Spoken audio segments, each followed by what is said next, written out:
السلام عليكم ورحمة الله وبركاته. أهلا ومرحبا بكم أعزائي متابعين جريدة الأنباء 24. يشرفنا أن نلتقي بأحد أعضاء اتحاد الكورة الأساتذة المميزين الأستاذ محمد عراق. أهلا بحضرتك. اهلا بيك، ازيك؟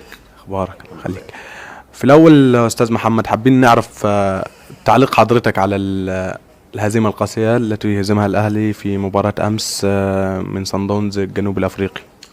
يعني في الواقع الهزيمه دي ليها مقدمات، يعني دايما كده المقدمات بتؤدي للنتائج، وده اللي حصل فعلا. الموضوع الهزيمه ده مش وليد اللحظه دي. في حاجات كتير عملت مشكله خلال الفترات اللي فاتت، منها عدم وجود دور لجنه التخطيط مثلا. منها تراجع عدد لعيب كتير جدا، او خروج اكتر من لعيبه من مستواه. الجهاز الفني واضح والجهاز الاداري مفيش سيطره كامله على الفريق. مشكله كبيره جدا في التعاقدات، لعيبه ممكن تكون مش على المستوى الاهلي بيتعاقد معاها، خصوصا اللعيبه المحترفه. لعيبه ممكن تكون على المستوى الكبير، ولعيبه ممكن تكون كويسه جدا الاهلي بيفرط فيها، زي احمد ياسر ريان، زي محمد شكري. يعني فلوس كتير جدا بتتصرف. الاهلي من اكتر الانديه اللي بتصرف فلوس في افريقيا كلها، ولكن الفلوس واضح ان هي مش بتتصرف في محلها زي ما بيقولوا. ولكن فكره ان انت تخسر من فريق زي صن داونز مرتين، خمسه، اعتقد يعني مشكله كبيره. دي هزيمة قاسية فعلا، مشكلة فضيحة يعني بمعنى الكلمة. يعني تمام، ما فيش حاجه اسمها فضيحه في الكوره، ولكن يعني خلينا نتكلم ان هي كبيره، هزيمه كبيره على النادي الاهلي، هزيمه غير متوقعه. الاهلي المفروض هو افضل فريق في افريقيا، اكتر فريق بيصرف فلوس زي ما قلنا، اكتر فريق بيملك معدات، اكتر فريق بيملك تجهيزات.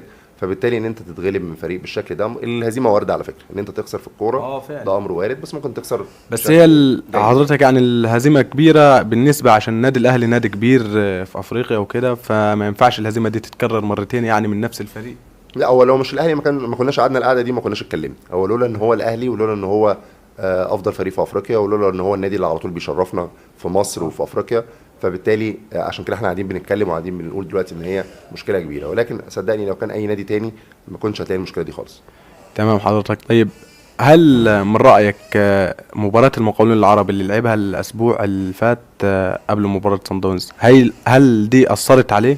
انا بشوف ان كولر اخطا خطا كبير جدا بعدم بدفعه باللعيبه الاساسيين في المباراه. المفروض ان كولر كان يلاعب اللعيبه البودله. الاهلي متقدم في الدوري بشكل كبير، ويملك فرق النقاط يديله الحق ان هو يعني يلعب او يغامر في عدد مباريات. ولكن كولر في شكل غريب، كلنا كنا متوقعين وكلنا كنا عارفين ان كولر هيلعب باللعيبه البودله، ولكن الراجل فاجئنا كلنا ولعب باللعيبه الاساسيين. واكيد لعب باللعيبه الاساسيين في مباراه المقاولين قبل ايام قليله جدا من السفر لجنوب افريقيا اثر على اللعيبه بالسلب في مواجهه شر. احنا برضه قلنا نفس الكلام ده، خاصة كان لاعب قبلها مباراة الاتحاد وكسب في الدقيقة 97 تقريبا بهدف علي معلول، فبرضه قلنا نفس الكلام ده وكان فيه اجهاد وكده يعني. ما هو دي المشكله، ان انت ما بتتعلمش من اخطائك. انت النهارده اخطات خطا كبير زي ما انت قلت في 2019، ان انت لعبت برضو اللعيبه الاساسيين ورحت جنوب افريقيا وخسرت خمسه. فبالتالي كان المفروض ان انت تكون عارف تاريخك وعارف القصه ديت، وعارف ان انت مش من الافضل ان انت تروح تلعب مباراه قويه زي دي وتروح تلعب باللعيبه الاساسيين هم. كان المفروض ان انت تلعب بالصف الثاني، ولكن ده ما حصلش. تمام. انما تعليق حضرتك على يقول لك مثلا المباراة كان الساعة 3 ومش الساعة 3، طب عادي ما احنا بنلعب هنا، ما انت لسه ملاعب اسوان على ملعبها الساعة 3 برضه. الله ينور عليك، انت سالت السؤال ورديت عليه. يعني دي حاجه خايبه، قصه الشمس، قصه درجه الحراره، اصل ما شفناش الكوره، اصل درجه الحراره كانت عاليه، كل ده عليك وعليهم. وغير كده كمان، هل ده بقى معناه ان انت اي مباراه الساعه العصر هتكسبها؟ طيب هل ده معناه ان انت اي مباراه هتلعبها بالليل هتكسبها؟ مفيش حاجه اسمها كده. دي كلها مباريات في الكوره وشماعات، وعلى اداره النادي الاهلي وعلى الجهاز الفني النادي الاهلي ان هو ما يديش شماعات لعيبته، وما يديش شماعات لنجومه، عشان اللعيبه دي تبقى عارفه ان المشكله عندها، وتبقى عارفه ان هي المفروض تقدم افضل حاجه، وتبقى عارفه ان بالجهد والاجتهاد هو ده بس اللي هيخليك تقدر تكسب. ولكن قصه الحجج وان انت طول الوقت بتطلع حاجات غيرك انت خالص، يعني بتطلع اسباب الهزيمه تانية خالص غيرك، اعتقد دي مشكله كبيره. هو كده حضرتك، كان من رأيي هو كده بيطلع اسباب بيخلي فرق غيره، يعني فرق غير النادي الاهلي يستغل الاخطاء دي، ويقول له مثلا العبك مثلا الساعة 3 العصر. مظبوط، يمكن فعلا ده بيخلي الانديه تمسك بقى في الحاجات دي، وبيخليها تبتدي تركز معاك ان انت عندك مشكله في اللعب في العصر، طب هلعبك العصر. عندك مشكله في اللعب بالليل، طب هلعبك بالليل. عندك حق فعلا. يعني ده فعلا بيخلي الانديه تستغل نقاط ضعفك او الحاجات اللي انت بتقول ان هي نقاط ضعفك، فبالتالي بيجيبوك منها. ولكن انت طول الوقت لو انت مش مركز في الموضوع وما بتتكلمش عنه وبتركز بس في الملعب، اعتقد الموضوع هيتغير بشكل كبير. ده غير طبعا حضرتك ان هو اصلا يعني صن داونز ما بقالهوش ايام لعب الاهلي على استاد القاهره وتعادل برضه معاه 2-2.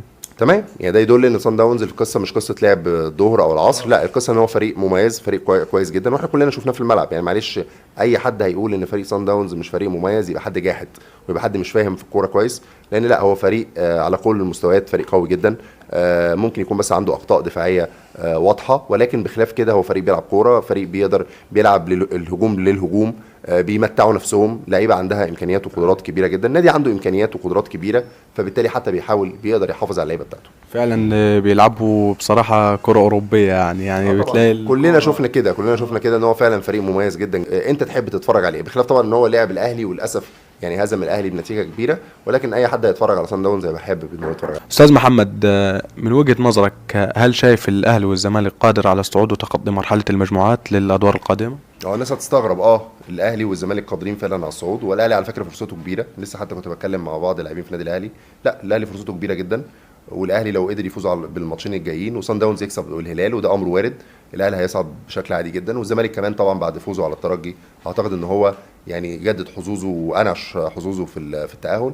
فرغم كل اللي احنا شايفينه ده والسواد اللي احنا شايفينه ده كله، ولكن مفيش حاجه بعيده، بالعكس احنا لسه الصعود في الملعب، لسه التاهل في الملعب. ممكن يكون مش بايديك، يعني انت واقف اكتر على نتائج الاخرين خصوصا النادي الاهلي، ولكن الصعود وارد، والصعود امر وارد جدا. ولكن لو الاهلي نجح وصعد في الاخر، ده مش معناه ان هو ما عندوش مشاكل، لا بالعكس، لازم الاهلي يقف نفس الوقفه، ولازم اداره النادي الاهلي تبقى عارفه ان هي حتى لو صعدت وحتى لو خدت البطوله، لا عندها مشاكل كبيره جدا جدا، ومحتاجه ان هي تعالج المشاكل بتاعتها، وفي مشاكل حتى داخليه محتاجه ان هي تتظبط قبل الموسم الجديد ان شاء الله. تمام، بس انا من رايي فرصه الزمالك اكتر من الاهلي للصعود. بالنسبه للاهلي حتى لو فاز المباراتين هيستنى لازم صن داونز يفوز على فريق الهلال السوداني. فعلا كلامك مظبوط، هو الموضوع فعلا مع الزمالك بايد الزمالك لو قدر يفوز بالمباريات المتبقيه ليه هيقدر يصعد. الاهلي حتى لو فاز بالمباريات المتبقيه ليه هيبقى واقف على نتيجه مباراه صن داونز والهلال، ولكن برضو النتيجه الاقرب فوز صن داونز، فبالتالي احنا بنتكلم في الاتجاه الاقرب، فبالتالي برضو الاهلي فرصته على الورق فرصه كبيره مش صغيره. تمام. طب حضرتك تعليقك ايه على قرارات النادي الاهلي بخوض مباريات القادمه على استاد القاهره غير استاد الاهلي والسلام؟ هو قرار انا بشوفه غريب، يعني مش دايما الاستادات، يعني شايفها في الفترات الاخيره سواء للاهلي او للزمالك بقت شماعه كبيره، الاستاد ده كويس الاستاد ده مش كويس، ولكن استاد القاهره اكيد هو الاستاد الافضل في مصر، والاستاد اكيد اللي ارضيته افضل ارضيه في مصر. الانتقال من استاد القاهره للعب لاي استاد تاني كان هو الغلط من الاساس من النادي الاهلي، ولكن العوده لاستاد القاهره ما نقدرش نلومهم عليها لان ده امر طبيعي وكلنا متفاهمينه. ولكن انا ما بشوفش برضو ان قصه الاستاد دي هي القصه المؤثره قوي، بشوفها برضو من ضمن الشماعات اللي احنا كنا بنتكلم فيها والحجج اللي بنتكلم فيها زي الشمس وزي درجه الحراره وزي الكلام ده. الاستاد ما يفرقش حاجه عن القصه دي، ولكن اكيد لو بتسالني انا عن رايي اكيد استاد القاهره هيكون افضل لاي نادي ان هو يلعب عليه. تسريب عقود لاعبي الزمالك الفتره الاخيره، تعليقك ايه على؟ ولكن انا ما بشوفش برضو ان قصه الاستاد دي هي القصه المؤثره قوي، بشوفها برضو من ضمن الشماعات اللي احنا كنا بنتكلم فيها والحجج اللي بنتكلم فيها زي الشمس وزي درجه الحراره وزي الكلام ده. الاستاد ما يفرقش حاجه عن القصه دي، ولكن اكيد لو بتسالني انا عن رايي اكيد استاد القاهره هيكون افضل لاي نادي ان هو يلعب عليه.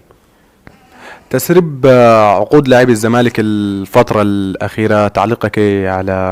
امر واضح ان هو صراعات من بعض المسؤولين، صراعات من بعض الاحزاب داخل نادي الزمالك، ده حابب ان هو يظهر سلبيات الطرف الاخر وده حابب يظهر سلبيات الطرف الاخر، ولكن يعني للاسف اللي بيتضر في الاخر نادي الزمالك واللي بيتضر اللعيبه. فنتمنى من كل المسؤولين دول بدون ذكر اسماء، نتمنى منهم كلهم ان هم يعلوا مصلحه نادي الزمالك ويحطوا نادي الزمالك في قدام عينيهم، ان يكون هو طول الوقت هو ده اللي بيفكروا فيه وطول الوقت بيدوروا على مصلحته. تمام حضرتك، في النهاية عايزين نسأل حضرتك بخصوص أرضية التتش، هل هي فعلا لا تصلح للتدريب النادي الأهلي؟ يعني ارضيه التتش ده لسنا يعني تعب من القصه ديت، واتكلمنا ان فعلا ارضيه ملعب التتش فيها مشكله كبيره، وفعلا اداره النادي الاهلي خلال الفتره اللي فاتت نقلت التدريبات لملعب مدينه نصر وعدلوا فيها بشكل كبير وتحسنت الارضيه برضو بشكل كبير. ولكن يمكن كنت بتكلم مع استاذ محمد سراج او مهندس محمد سراج عضو مجلس اداره النادي الاهلي، اكد لي ان في الصيف او بنهايه الموسم لما الفريق ياخد اجازه الموضوع هيتغير تماما، وقد يكون من النادي الاهلي بتغيير ارضيه التتش بالكامل عشان تبقى ارضيه محترمه، ارضيه فعلا ما تبقاش مؤذيه للعيبه، لان فعلا ارضيه ملعب التتش الحاليه مؤذيه بشكل كبير جدا للعيبه. فعلا كلام. طبعا بشكرك شكرا جزيلا أستاذ محمد. شكرا جزيلا. وفي النهاية أحب ننقل لكم الأخبار من مقر الاتحاد المصري لكرة القدم، وشرفنا ويسعدنا أن التقينا بأحد الأساتذة الكبار أستاذ محمد عراقي، وإلى اللقاء في حوارات وتفاصيل جديدة. كان معكم محمد فتح الله، جريدة الأنباء 24.